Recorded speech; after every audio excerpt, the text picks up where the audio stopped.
Good evening সবাইকে। প্রথমে বলি যে উইন্ডোজের সাথে অনেক বছরের সম্পর্ক, তাই উইন্ডোজ যবে থেকে হয়েছে এবং তার সাথে সাথে আমিও উইন্ডোজের সাথে থেকেছি, তাই যখনই কোনো ম্যাজিক উইন্ডো ক্রিয়েট করেছে সেটা আমি মনে করি যে আমাদের সবার ম্যাজিক, কারণ একটা অ্যাসোসিয়েশন অনেক বছর ধরে চলে আসছে। তাই যখনই উইন্ডোজ প্রোডাকশনস থেকে কোনো ছবি আমার কাছে আসে সেটা সবসময় আমার কাছে খুব স্পেশাল। তো এইটা অবশ্যই একটা ডিফারেন্ট একটা কাজ। শিবু ফোন করে যখন বলেছিল যে স্পোর্টস নিয়ে একটা ছবি ভাবছে, তখন আমি বললাম এতে আমার কি করার আছে, স্পোর্টসের সাথে তো আমার খুব একটা যোগাযোগ নেই, কিন্তু বলে যোগাযোগ করতে হবে, যোগাযোগের জায়গা আছে। তখন আমি বললাম বেশ এরকম জায়গা। তখন বললো যে এরকমই একজন অসাধারণ একজন ব্যক্তিত্ব যে আমার পাশে দাঁড়িয়ে আছে, তার ইন্সপায়ার্ড বায়োপিক হবে একটা, এবং সেখানে যে তার জীবনে সবচেয়ে বড় ভূমিকা পালন করেছে তার মা, সেই চরিত্র। তখন আমি বাহ, বেশ লাগলো তো শুনে।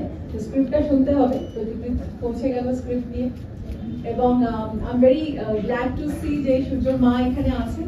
নমস্কার আপনাকে। যে এরকম সুযোগ কখনো হয় না যে এরকম ভাবে একজন মানুষকে দেখে তার জায়গাটা আবার তৈরি করা, তো সেটা আমার কাছে একটা বিরাট পাওনা। কারণ আপনাকে সেদিন আমি দেখেছিলাম, যেদিন আপনি লঞ্চে এসেছিলেন, আপনি সেইভাবেই আগ্রহীভাবে শাড়ি পরে এসেছিলেন। তাই মানুষের জীবনে বেসিক্স কিছু ফান্ডামেন্টাল কখনো বদলায় না, কিন্তু আপনি একটা লক্ষ্যে স্থির থেকেছিলেন যে সূর্য যাতে গ্র্যান্ডমাস্টার হয়।